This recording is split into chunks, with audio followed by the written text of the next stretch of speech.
How you doing, everyone? My name is Ryan, and this is Ade, and here we go with another edition of Box Talk. Today, part 2, promo wars, promotion wars, the US edition. Golden Boy and Aaron versus HBO and Showtime. They're killing this war. What's going on, Ade? You said it, and you said it well, my friend. It's my American accent, because we're on American TV right now. No, seriously, they are killing the sport. I said on the British or European Promoting Wars part 1, and I said, the fans are winning, Because over here, in England, it's different. In the UK scene, pretty much Matchroom has 90% of the fighters right now. It's got the big Sky TV deal, and the others kind of have a little bit. Like Channel 5, Hennessy, and we've got Frank Warren and Box Nation. In America, it's a bit more split. I'll say Golden Boy still have a 65% share. With HBO, but Top Rank have some good fighters. We saw them the other day. Marcus, Bradley, Danair. There's still some good fighters. So it's a bit more split here, and it's causing a big problem.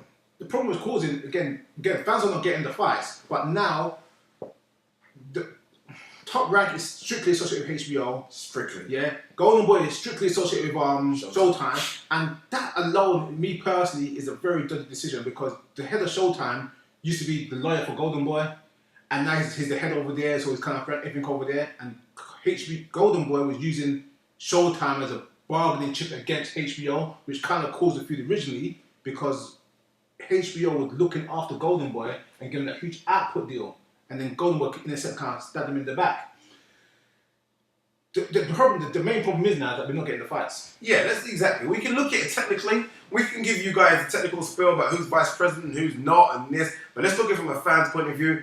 The biggest fight of the 21st century. People were calling it the biggest fight of all time 2 years ago was Mayweather versus Pacquiao. There's only one. Forget the side issue might be the drug testing. That's what we as fans heard. The biggest issue was the promoters. Yeah. It was the biggest thing. Who was going to promote this fight? Was it going to be Bob Arum? Was it going to be Golden? Can you imagine Bob Arum and Schaefer on the same stage trying to talk it? Oh, come on, never going to happen. It could have happened if the people just done their work and looked at everything, how much money they would have made and what would they done for the sport. Like Lewis Tyson. Lewis Tyson. It happened. Yeah. I mean, it was but it happened. I mean, you mentioned that twice. It could have happened. It's a shame now. This weekend gone, Timothy Bradley beat Marquez, possibly top 3 now, pound for pound in the world. Top 2 for me. Yeah, now we've got Mayweather as number 1 in the world, same division, and 2 undefeated fighters, and the fight's not going to happen.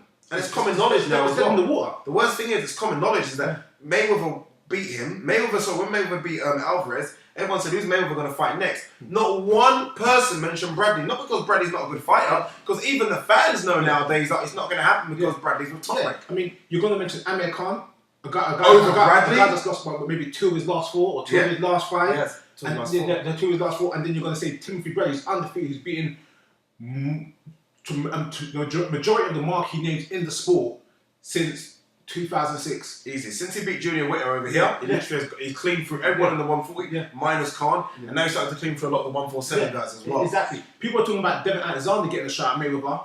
Bradley beat Alexander 3-4 years ago. Yeah. I mean, it's crazy. And it's other fights as well. I mean, we looked at Cotto recently beat Devin Rodriguez.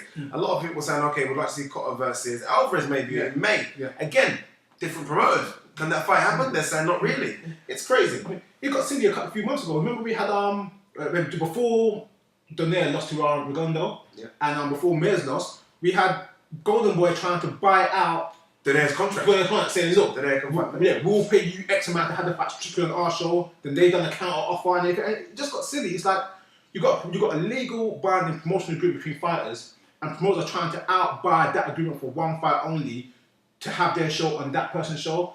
I mean, it was never going to happen. It's just getting it's gone. There was a time about 6 or 7 years ago where they almost were speaking and the fights were happening. There was this cross promotion and it was happening. I don't know what's happened in between that. I don't know if it was the Pacquiao Mayweather thing in between that, but it seems like anyone's with Golden Boy, anyone's with Top Rank, the fight is just happening. It reminds me when I was young and there was WWF and there was WCW and no one could go over unless your contract was like that, literally. And WCW right now is like Top Rank. Yeah. I don't want to say it because Top Rank's now definitely smaller. And WWF now is like Golden Boy trying to buy out everyone. They're the monsters right now. I mean, the problem has affected the whole industry, because before HBO was the king of boxing, and now clearly this year they're no longer the king of boxing. Clearly. I mean, Showtime's taken over the show Big time. And, That made with a deal. Yeah, and this is not gonna be. It's like I feel for HBO in a sense, whereas, and I feel for Aram in a sense. I'm not defending anyone. I think both sides are equal bad parties in it. But you know, De La Hoya knows how good a promoter Aram is. I mean, Aram made De La Hoya who he is today. Yeah. Aram made Mayweather who he is today. Yeah. All their first fight, what gave that first push, that whole thing, until they all got their own companies and joined together. So these guys know the potential of working with Aram. Yeah. So Aram doesn't respect their potential. He made them. Yeah, it's So similar. they're hurting each other. It's very similar to the British promotional scene, where Frank Warren probably looks at Eddie Hearn and thinks, "Wait a minute, you're stealing all my fighters. Yeah. I made the fighters that you're stealing from me, and you've taken Ricky Burns, you've taken Tony Bellew, you've taken This young pup, I'm trying to say, Yeah. mid-30s coming along. Mid-30s. I've been for 30 years. Yeah, That's what we're looking at. Eddie Hearn is very, obviously he's not an ex-boxer, but he's very similar to Oscar De La Hoya. Yeah. Clean cut, very good interviewer, good on the social media side, and you've got kind of an older guy like Frank Warren and Bob Arum that don't give a damn about the social media, don't give a damn about what they say, and unfortunately the old guys are starting to get swallowed. They come from an era where it's like survival of the fittest, and they're not the fittest no more. You know what I mean? And that's what it's come down to. 80 years old and 60 years old. Yeah, definitely. I mean, De La Hoya said some bad things. He said like, I can't wait to Aram and these guys. The Aram King ain't gonna be around for long. They're gonna die soon and blah blah blah. Not really nothing to say about other promoters, whatever. But he's looking to take over the whole sport completely. And really, he's just biding his time out. He's thinking, look, when Aram goes, I'm gonna take over the whole sport. Yeah, they are. I mean, and they're almost doing it similar to. It's weird because UFC's not been around that long. But see, MMA is such a big thing now that you actually call UFC. You think UFC is MMA basically, and I think Golden Boy are trying to do that now. Well, Golden Boy literally just want to be the only promotional stable, or the big promotional stable in boxing, and Top Rank are the only ones that really can cause them. Gooson's team ain't causing the problems. The Bello hasn't really got any fighters anymore. Do you know what I mean? So, and Shaw hasn't definitely got any fighters really anymore. So Golden Boy are literally trying to clean up everything. Yeah, it is really a two-horse show right now with everyone. You know, I'm looking at it right now, and the Toddler Booth, who actually runs Top Rank under it, I think he could help the whole situation in a sense where he's younger, fresher. He could maybe be the ice between it. But I do think that the main problem is Oscar and Aram do not negotiate or do not talk in any nice terms. I think if those two are out of the picture a little bit better, we might get a fight. You know, the funny thing is for me is I think Aram lost it a bit when the Pacquiao situation came across. And what I mean by that is that he solely, to me, it was almost like he was Aram's pet. I mean, sorry, Pacquiao's pet. Pacquiao, obviously, I get you, Pacquiao was the biggest cash cow, but it was almost like he's almost forgot about every other single boxer and solely focused on Manny Pacquiao. Yeah. And I think Golden Boy started stealing a lot of the middle fighters, not the big boy fighters. A lot of the middle fighters started to sign with Golden Boy, and now those middle fighters have now become the monsters. Adrian Broner, for example, Golden Boy kind of took him when Aram missed out. Exactly, fresh. So he's got those fighters now, and I think Aram's he's not taking any young, fresh fighters anymore. Deontay Wilder's another one.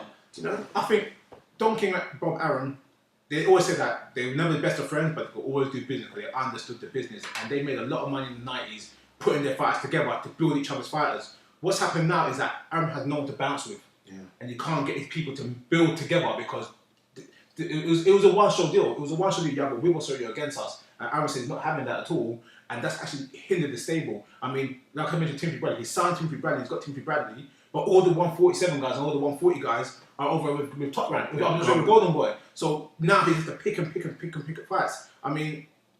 It's hard. The thing for Aram, and you can imagine how Aram must have felt physically sick when he saw the Canelo Alvarez and Floyd Mayweather show, the whole of it. The flipping weigh-ins was in the stadium, and that the weigh-ins was bigger than the Marquez Bradley fight. No disrespect, it was. So he must have saw that episode and saw the fight and saw the glitz, the glamour, the Hollywood stars around the ring. And I watched Bradley Marquez fight. It had none of that. The undercard for the Golden Boy was sick. The undercard for top rank, the Marquez Bradley fight to me was average. Yeah, it was average. I mean, Cruz. Yeah, the guy made the company. That's the guy's name. Made his pro debut against a good fight. Lomachenko or something. And now Lomachenko. It was a good fight for 4 rounds. Right? Yeah. And Lomachenko now has had one fight, people. And I don't know if everyone knows this or not. His next fight is for the world title against Lido. Now, don't get me wrong. I understand pushing a fighter, but that itches To me, all I can sense is desperation. Scream desperation. Another thing, you look same as desperation. You got Pacquiao who's going to fight in a few months' time. He's fighting a 130 guy, and Brandon Reyes coming to 147. I've reached this fought a couple of times at 140, but this guy's clearly a much smaller guy. Could jump into a bigger division because there's no 140 fighters to fight. Yeah, I just think if you look at Top Rank's stable of fighters, unfortunately, there's no future there. Obviously, Cotto was signed again. But even Cotto, for me, is an older fighter. If you look at boxing in terms of look at the pound for pound list, look at the most exciting fighters coming up. The name on everyone's lips is Broner. Yeah. You know, Khan's there again. Danny Garcia now is putting himself in terms of top 10 to me, the top 10 pound for pound. The best fighters and the younger fighters all seem to be with. Even this and Redondo's you know what I mean? I think there's future in Top Rank. I don't think it's a dead stable. No, it's not dead stable. Aaron's looking at other things. He's trying to expand the sport by fighting over in Macau. He's got other fighters from other nationalities coming in. Yeah. So he's diversifying the sport. But if you look at Golden Boy right now, Golden Boy's kind of like an American company with American fighters. He signed Anthony Gogo, isn't it? It's Anthony Gogo, but you know, that's a small fish in a big pond. Yeah. Whereas Aaron's trying to do more international-based things. If it pans out, it could work. But I think that's a thing which is, again, more down the line, but overall it will help the sport. Okay. I mean, you got a lot of fighters out there, world-class fighters, Hall of Fame fighters that no one ever knows about because they fight in other countries and they get no credit. If Aaron could bring those guys over, that would make the sport much better. No, okay, so what do you think? Ending it, what do you think? I mean, is it a case of these guys need to cross-promote or can they exist without each other? I mean, both of them have got massive cable. It's not like over here where literally if you're not with Sky, you're not with nobody. Yeah. Both Showtime and HBO are both on their own gigantic. Yeah. Do you know what I mean? Can they work with each other or do they not need to? Or is it just the fans that lose out? I think the fans do that overall. Totally, the fans are always going to lose in this situation. I say, look, if they don't want to work together, just don't do a few things. Don't promote on the same night. Yeah. Don't put shows in the same towns, the same city to excite each other out. I mean, already it's come to the end of the year and we already know they're going to have a clash of fights on December the 7th. Mm. I mean, it's going to happen straight away. We know straight. So they're hurting themselves. Instead of getting a marquee, big crowd for a fight, they're going to split that crowd in half and say, look, we just take the breadcrumbs. Okay, guys, what do you think? HBO, Showtime, Golden Boy, Top Rank. Are we exaggerating? I mean, we're still getting the fights. I mean, this is 2013, and I was saying to Ryan, this is probably the best year of fights I can imagine. So we're still getting the fights, but are we getting the fights we really, really want? Bradley Mayweather, Pacquiao Mayweather years ago. We're missing out on the really big fights. So guys, hit us in the comments below. This is an interesting subject. This is number 2. Go to part 1. Go to our YouTube channel and see part 1 as well. We talk about that as well with Frank Warren versus Matchroom. But guys, hit us. Leave your comments below or email us at BoxTalk@hotmail.co.uk. And guys, thanks for tuning in for another edition of Box Talk.